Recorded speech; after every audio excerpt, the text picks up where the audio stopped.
Je me doutais bien que tu aimais ça. Le cinéma.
Swallow est un drame psychologique légèrement teinté d'horreur, réalisé par Carlo Mirabella Davis.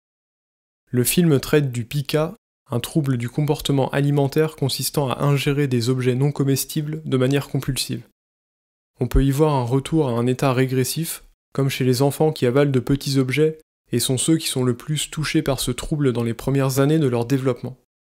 C'est un peu dans ce que pourrait utiliser Junji Ito comme base d'un de ses récits d'horreur, sans toutefois les monstruosités graphiques du mangaka. D'ailleurs, la coiffure de la protagoniste de Swallow m'a fait penser à celle du shoujo La femme limace, de Junji Ito.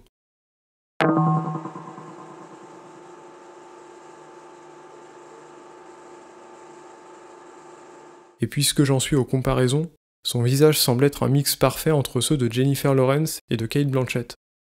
Le pica fonctionne comme n'importe quelle addiction. Il y a un déclencheur d'une crise, l'acte, et le moment de répit et de satisfaction qui en découle, avant qu'un nouveau déclencheur ne démarre une nouvelle crise, ce qui crée une boucle.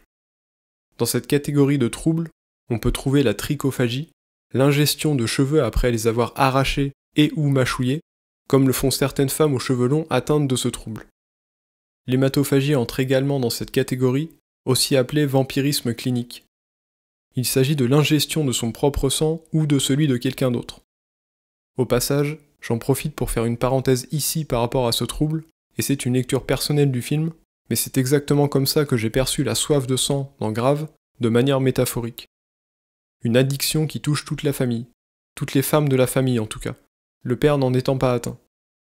D'ailleurs, avec le temps, je me rends compte que les personnages féminins sont ceux avec lesquels on peut narrativement explorer l'éventail le plus large de thématiques horrifiques, physiques et psychologiques. Et Swallow me l'a prouvé une fois de plus. C'est un de ces films qui se déroule dans ces habitations de nouveaux riches, neuves et minimalistes, comme dans Gone Girl ou certains épisodes de Black Mirror. Très peu de décoration et l'ensemble est assez froid, avec beaucoup de métal et de verre. D'ailleurs, dans la maison où se déroule la majorité de l'action du film, les parois vitrées sont présentes du côté qui donne sur la mer.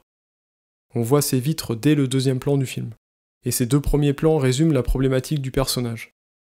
Dans le premier, la mise au point se fait d'abord sur l'arrière-plan, que regarde la protagoniste, floue, au premier plan. Puis le point se fait sur elle, pour montrer qu'elle est sur un plan différent, puis on passe au deuxième plan, qui dévoile au spectateur la balustrade vitrée du balcon de l'appartement, la limite de ce qu'on découvrira être sa prison.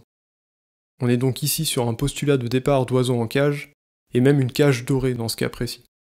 Dès le départ, le cadre narratif pose Hunter comme une femme au foyer, dont la vie consiste à suivre le plan de vie de son mari, Richie, nommé très tôt dans le film, plus jeune chef de l'entreprise familiale par son propre père. Hunter, dont les origines sont plus modestes, doit donc se contenter d'être une épouse modèle.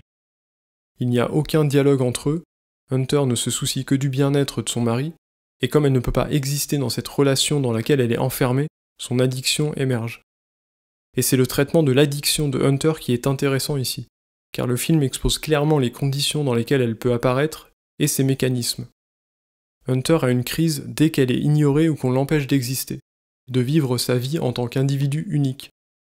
Sa première crise se manifeste avec l'ingestion de glaçons, avalés de manière compulsive après avoir été coupée alors qu'elle racontait une anecdote que son mari lui avait demandé de raconter. It was like this religious calling or something. He had to blow by the way, kisses. Richie, before I forget, How is it left with the Carver people? They send over the contracts, and it's being e-signed because one of the partners is in Africa on safari or something like that. As of when? I wasn't aware of this. Apparently, he took the kid. Really? There he is, Well, I don't know about that. closing the deal. Was he? That's funny. I think that's the next time he's on board. All right, you got to keep up on these things. No, I'll email him. Very important. First thing Monday. Okay, good. I'll get right on. He's on safari. Oh, really. well, if he's on safari. No, I mean it. I know. mean it. Okay. But he's- It's I mean, not he's like out you in get internet. the Sahara on somewhere. the savannah. It's fine. I don't care. I don't think there's anything for it. Sorry. This ice is totally awesome. Le film traite des différents aspects du trouble à l'aide de plusieurs personnages secondaires, comme un aide à domicile ou une psychologue. D'ailleurs, dans ce plan, on voit bien le côté carcéral de la maison du couple pour Hunter, avec ses 2 gardiens.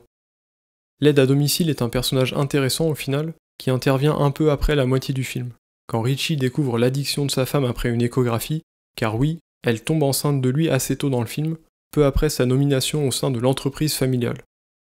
Il la fait donc ensuite surveiller par ce personnage sur une idée de sa mère, et dans son attitude dominatrice, il parle du problème de sa femme à ses collègues et se renseigne même auprès de sa thérapeute, ce qui fait qu'Hunter n'a aucune vie privée. Postulat qui est véritablement à l'origine de son trouble, même s'il cache d'autres choses, mais ça saurait dévoiler l'entièreté de l'intrigue. Pour résumer, le syndrome Pica est l'arbre qui cache la forêt.